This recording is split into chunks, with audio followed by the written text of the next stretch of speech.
생각하시는지 들으시는지 내 기도 주님 진실로 날 생각하시네 날 사랑하네 잠잠하게 놀라워라 주님 어찌 날 생각하시는지 들으시는지 우리 기도를 들으시는 주님이십니다. 아멘.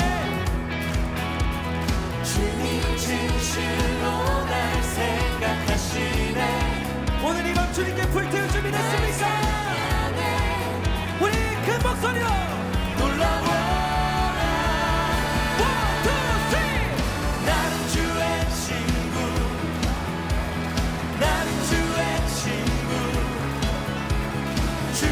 친구로 부르셨네 나는 주의 친구 나는 주의 친구 주님 날 친구로 부르셨네 우와 부르셨네 출애굽기 4장 24절부터 26절까지 말씀. 모세가 길을 가다가 숙소에 있을 때에 여호와께서 그를 만나사 그를 죽이려 하신지라. 십보라가 돌칼을 가져다가 그의 아들의 포피를 베어 그의 발에 갖다 대며 이르되 당신은 참으로 내게 피난편이로다 하니 여호와께서 그를 놓아 주시니라. 그때 십보라가 피난편이라 함은 할례 때문이었더라. 아멘. 출애굽기 4장에 모세가 이제 하나님을 이제 만나는 그런 장면들을 우리가 볼 수가 있죠.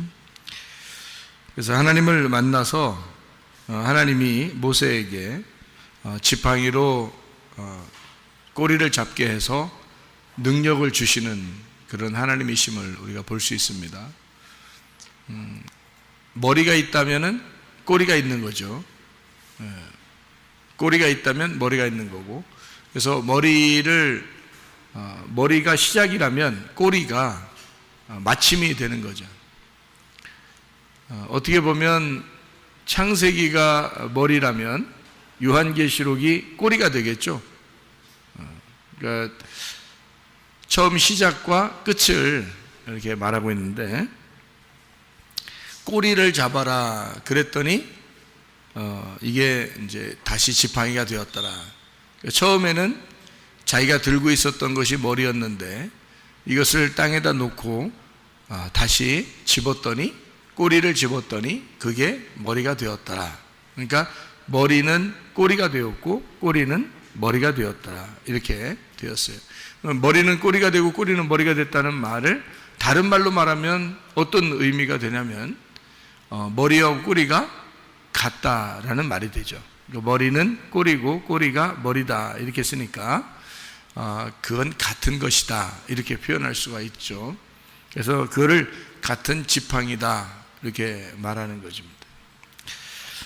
그 능력의 지팡이를 가지고 이제 주를 위해서 일을 해야 된다 사명을 주고 모세가 애굽을 향해서 이제 가야 되는 그런 여정입니다.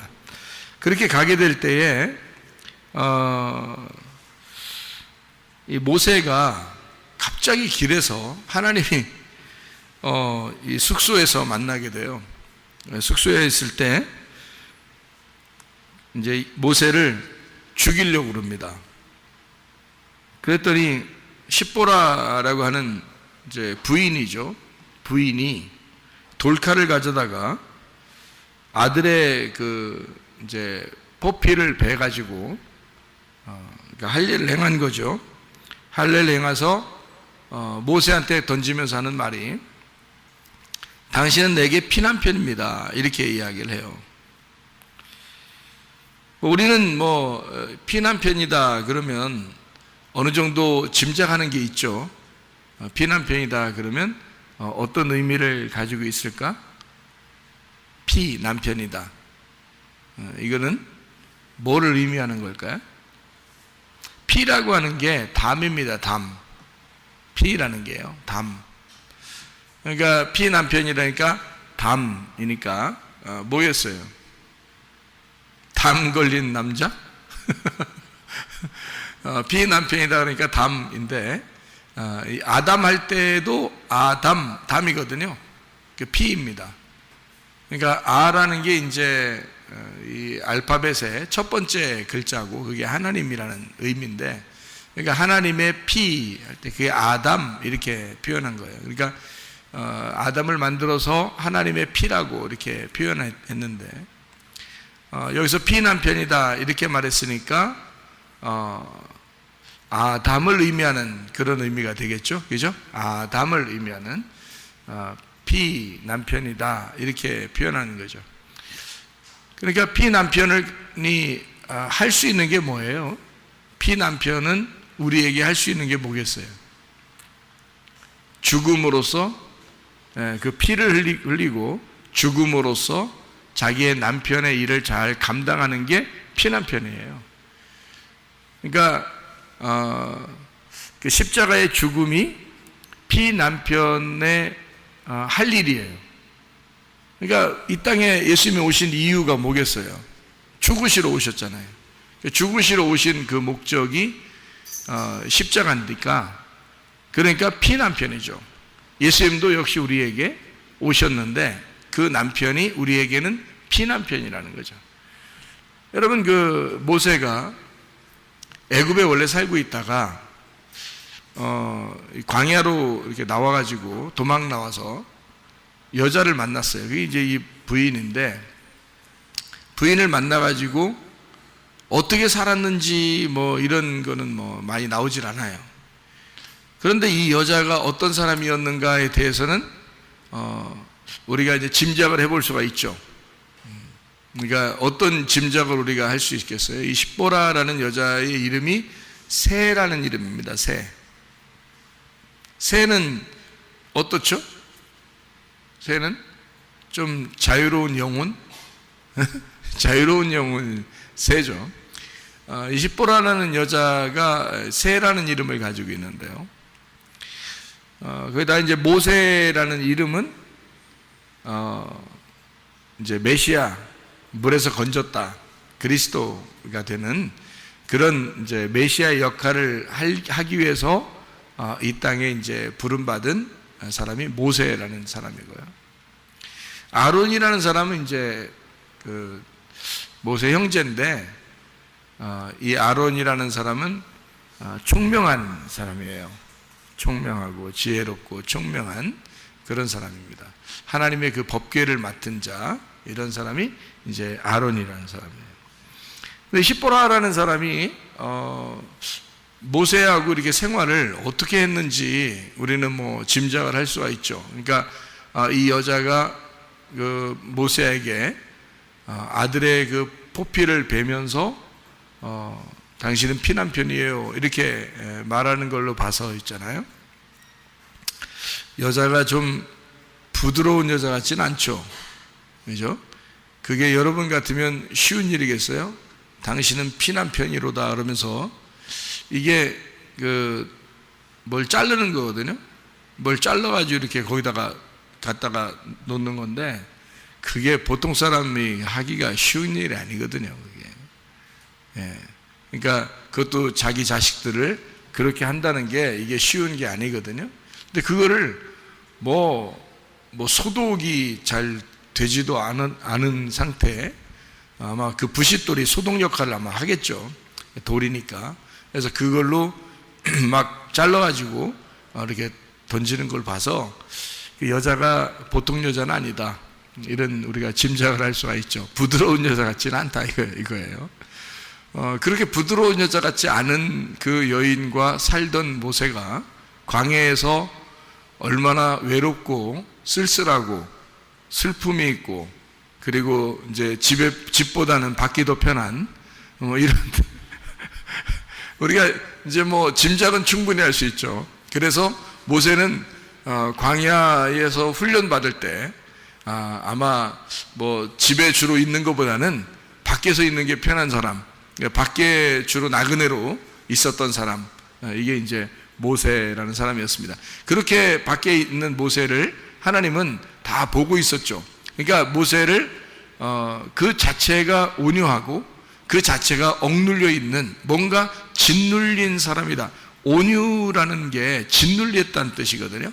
그러니까 모세는 분명히 짓눌린 사람이에요. 그가 어떻게 처갓집 살면서 보통 짓눌리지 않아. 보통 이게 뭐 굉장한 거죠. 모세가 애굽에서는 그래도 왕자로 자라났는데 아유 뭐 나와가지고 광야에서 여자 하나를 만났는데 여자가 보통 여자가 아니야. 굉장히 막 힘도 강하고 막 그런 거 자르고 이렇게 할 정도면 이 보통 힘이 아니거든요. 웬만한 정신까지 못하는 거예요.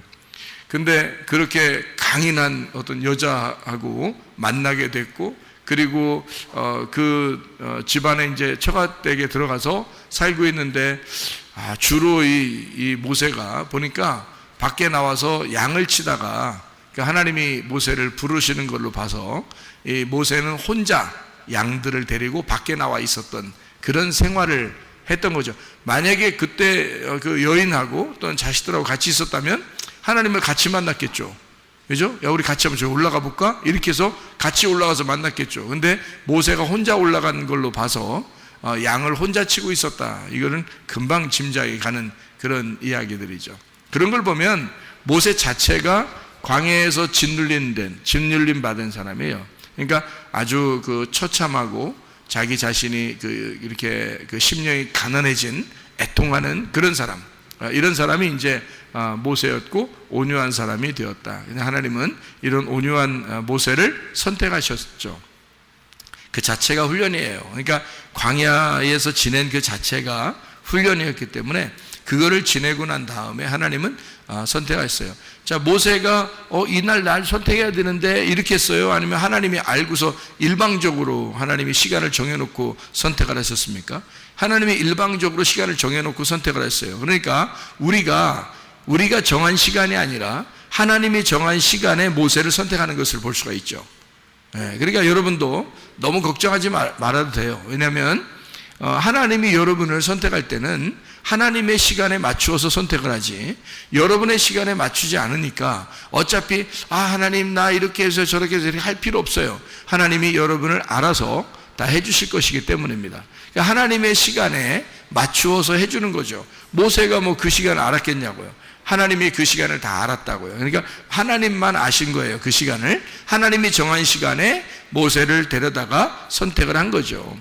그러니까 그렇게 선택하고서 모세를 이제 애굽으로 보내게 되는데, 그냥 보내지 않고 이 길가에서 표적을 하나 보여줍니다. 그게 바로 뭐냐면 이제 피난편이라고 하는, 다시 말하면 할례를 통한 피난편이다, 이렇게 알려주는 그런 내용이거든요. 할례가 처음 이렇게 있었던 때가 언젠가요? 할례가 처음 있었던 때가 언제예요? 아브라함이 하갈을 통해서 이스마엘을 낳고 13년이 흘렀어요. 그리고서 13년이 지난 다음에 하갈과 아브라함이 또 그 집에 있는 사람들이 할례를 행합니다. 그러니까 그 할례는 이제 어떤 의미에서 할례를 한 거냐면, 너희들이 육신적으로 낳는 거를 중지하고 이 껍질이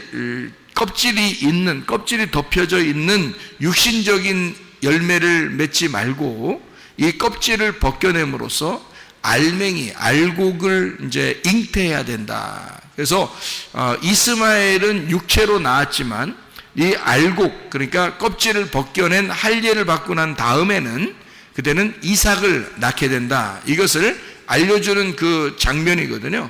그래서 할례가 필요했던 거예요. 할례는 그러니까 육체를 제거함으로써 육체와 영을 비교한 겁니다. 이렇게 나눈 거예요.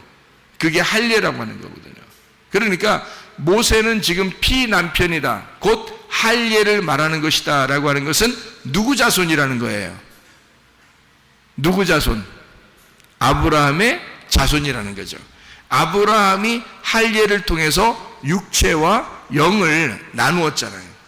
그죠? 그러니까 육체의 그 할례를 통해서 육체를 끊어내고 알곡이라는 이삭을 잉태하게 되는 이 역사가, 그게 이제 아브라함 때 있었던 일이거든요. 이거를 모세에게 피남편이다, 곧 할례를 말한다 할 때는 뭐를 의미하는 거겠어요? 모세를 통해서 모세가 십자가를 짐으로 육체의 죽음을 통해서 뭐를 잉태하고 낳겠다는 거예요? 알곡이라는 이스라엘을 끌어내겠다는 겁니다. 그죠?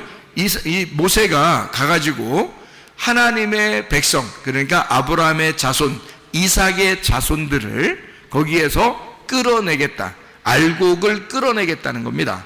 그러니까 피남편으로서 껍질을 벗겨내고 육체의 할례를 행함으로써 이제 알맹이를 건지는, 알맹이를 구원하는 역사를 이루겠다라고 하는 하나님의 의도가 있는 거죠. 그래서 하나님은 모세를 막 죽이려고 한다.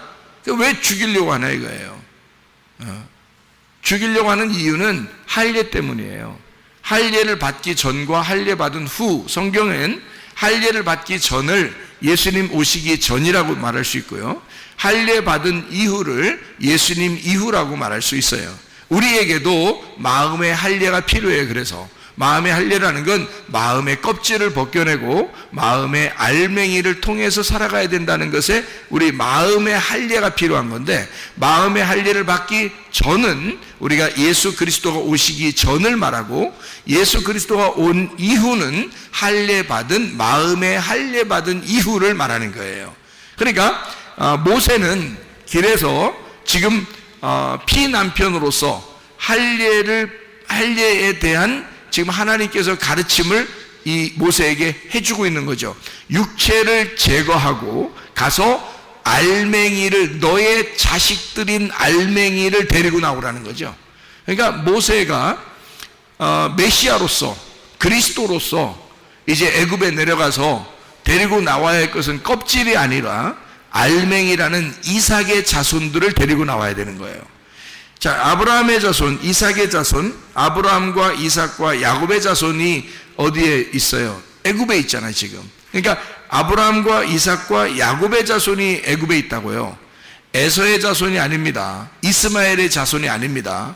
아브라함과 이삭과 야곱의 자손이에요. 왜 그러냐면 야곱 때 요셉을 통해서 야곱의 자손들이, 12명의 자손들이 다 내려갔죠, 애굽으로. 거기서 자손들이 번성했거든요. 그러니까 이 자손들은 지금 누구의 자손이에요? 아브라함의 자손이란 말이에요. 근데 아브라함의 자손인데 아브라함의 씨는 누구밖에 없었어요? 이삭밖에 없었어요. 그 이삭은 뭘 통해서 나타난 아들이에요? 할례를 받고 난 다음에 나타난 아들이란 말이에요. 그러니까 이삭의 자손, 야곱의 아들들, 그 자손들이 지금 애굽에 있는데 그들은 할례를 받고 난 아들이 낳은 자손들이란 말이에요. 무슨 말인지 아시겠죠? 그래서 하나님의 알곡들을 데리고 나오는데, 네가 피남편으로서 메시아가 된다. 다시 말하면 네가 십자가를 지는 피남편이 되어 그들을 건져내야 된다는 것을, 메시아의 사명을 주는 거죠. 그게 여기 지금 피남편이로다 라고 말하는 것입니다. 그러니까 이거를 할례라 이렇게 표현하고 있죠. 모세가 아들이 있었어요. 모세가 아들이. 출애굽기 18장에, 출애굽기 18장 3절 4절의 말씀을 한번 보니까요, 이렇게 되어 있습니다. 그의 두 아들을 데리고 왔으니 그 하나의 이름은 게르솜이라. 이는 모세가 이르기를 내가 이방에서 나그네가 되었다 하며, 하나의 이름은 엘리에셀이라. 이는 내 아버지의 하나님이 나를 도우사 바로의 칼에서 구원하셨다 함이더라. 이렇게 되어 있거든요. 이게 이제 모세의 아들들인데요, 두 아들들, 하나의 이름하고 또 하나의 이름이 있는데 모세의 아들 둘이, 하나의 이름이 어떤 아들이냐면 게르솜이라는 이름의 아들이에요. 게르솜. 그리고 또 하나의 이름 아들은 엘리에셀이라는 이름을 가졌단 말이에요. 게르솜은 어떤 이름이라고요? 이게 나그네 되었다 이런 말이고요. 그리고 엘리에셀은요, 도와주셨다, 하나님이 도우셨다라는 이름이에요. 그러니까 이게 두 아들의 이름을 통해서 뭐를 지금 나타내 주고 있는 거예요? 모세가 나그네였었는데 하나님이 도우셨다 이런 말이잖아요. 그죠? 이 두 아들을 통해서 그리고 이제 요셉도 애굽에 내려가서 그쪽에 제사장의 이제 딸 결혼해 가지고 요셉도요 아들을 낳습니다. 누구 낳죠? 누구 낳아요? 므낫세. 그리고 또 하나는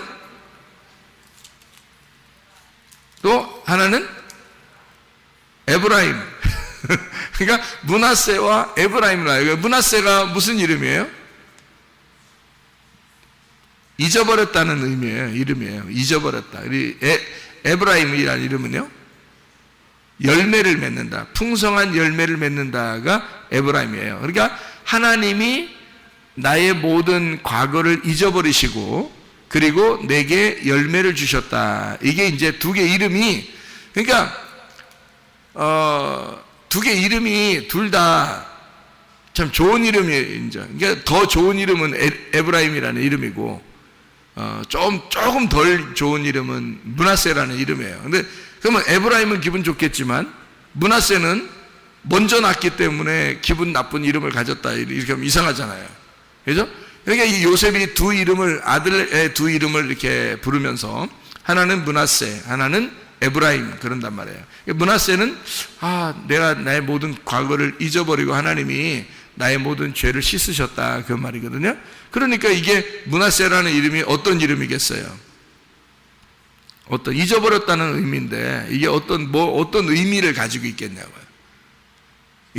하나님이 여러분을 막 기억해요. 뭘 기억 안 하고 그래요? 기억 안 해. 뭘 기억 안 해요? 우리의 죄를 기억 안 합니다. 하나님은 우리의 죄를 더 이상 기억하지 않겠다. 또 나의 모든 과거를 다 잊어버리겠다 그 말이거든요. 예수님 만나면 내 모든 과거를 다 이 좋은 말이에요, 안 좋은 말이에요? 좋은 말이에요. 그러니까 므낫세가 무슨 이름이냐면 한마디로 말하면 죄 사함이라는 이름을 가진 이름이에요. 죄 사함. 그게 므낫세라는 이름이에요. 그리고 또 하나 에브라임의 이름은요, 죄 사함을 죄 사함 받는 것이 곧 구원이라는 말이에요. 그러니까 열매를 맺는다. 그리스도의 열매가 되었다. 그러니까 하나님이 내 죄를 다 잊어버리시니까, 내 모든 과거를 다 잊어버리니까, 내 모든 고통을 다 잊어버리니까, 그러니까 내게 열매를 주셨다. 내게 구원이라는 열매를 주셨다. 이게 두 개가 이름이 합쳐져야 하나가 되는 거예요. 두 개 이름이 합쳐져요. 그래서 두 아들이지만 하나의 아들인 거예요. 선악과 나무하고 생명나무가 두 개 나무지만 하나의 나무라겠죠. 머리가 선악과 나무라면 꼬리가 생명나무예요. 근데 생명나무가 꼬리인데 그게 어떻게 되죠? 머리 되죠. 그래서 생명나무가 머리 되는 거야. 우리는 기억하기를 생명나무만 기억하죠. 그러니까 머리가 됐으니까 생명나무가. 근데 원래는 생명나무가 뒤에 나오는 거죠. 선악과 나무가 앞에 나오는 거고. 근데 생명나무가 뒤에 나와서 이것이 완성을 하니까 그 생명나무라는 꼬리가 머리가 되잖아요. 그 생명나무가.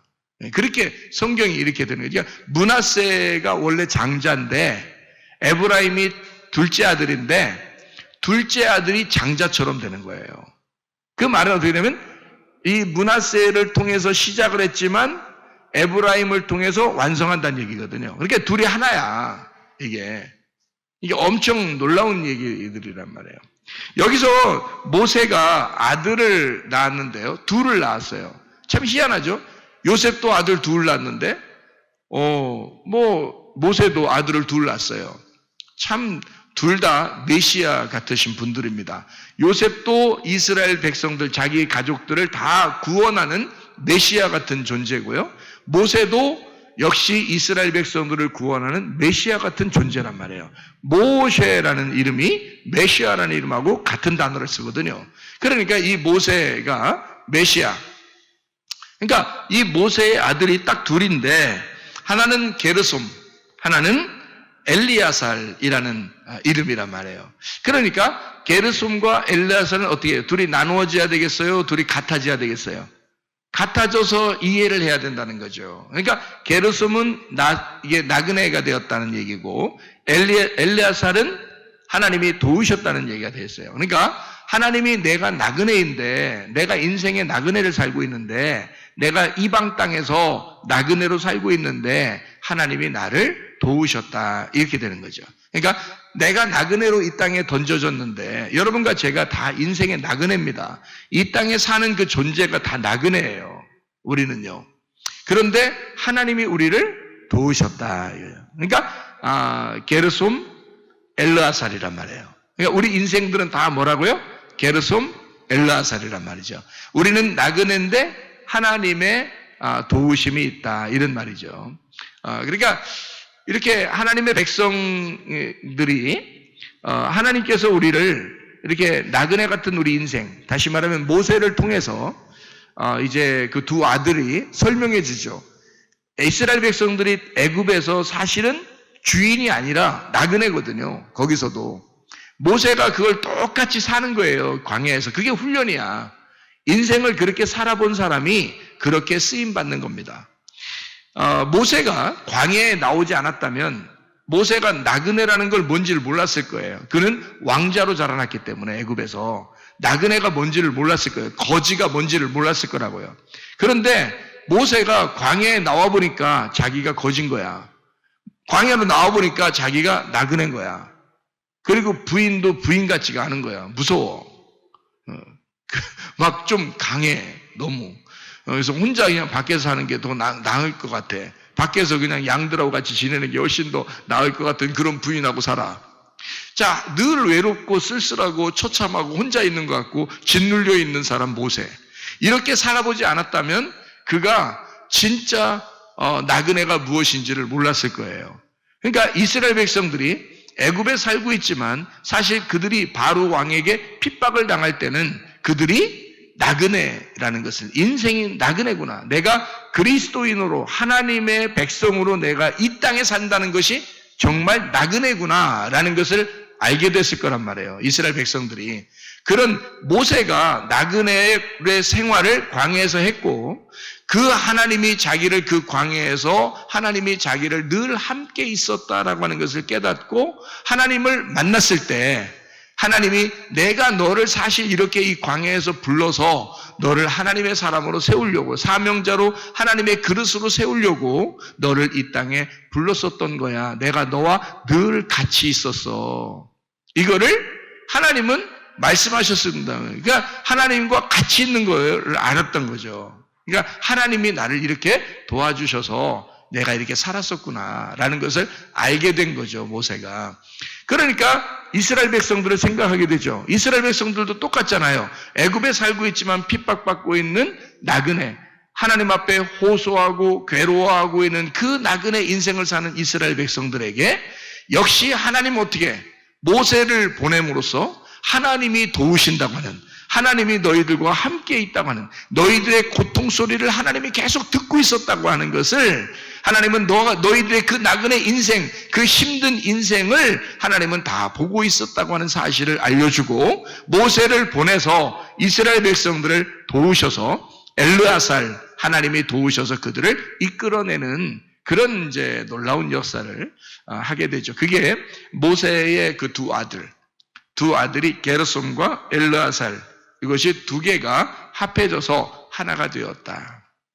자, 나그네로 갔을 때는 여전히 우리의 육신의 삶을 사는 것과 같은데 이 나그네 인생이 어느 날 끝나 그리고 피난편이 돼요. 십자가의 예수를 경험하게 되면 그 다음에는 하나님의 도우심을 분명하게 안다는 거죠. 하나님의 도우심을. 그래서 이렇게 우리가 육신으로 살던 것이 십자가에서 죽으면 하나님의 말씀으로 살아가게 된다라고 하는 것을 우리에게 말해주는 것과 똑같은 얘기죠.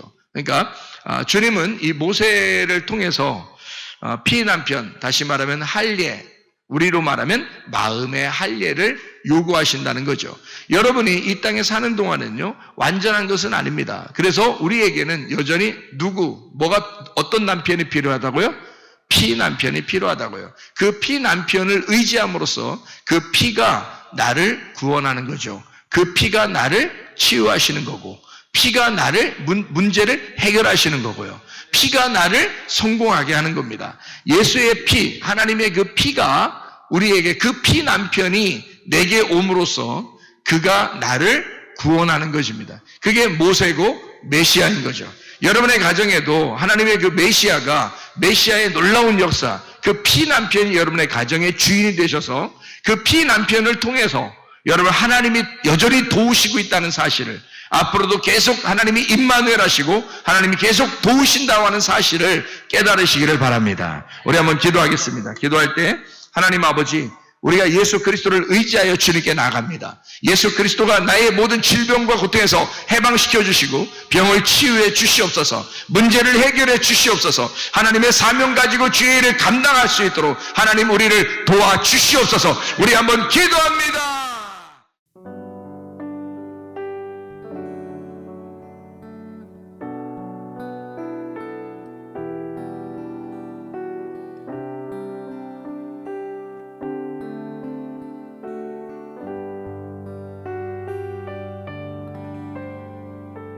나의 사랑, 나의 생명, 나의 예수님,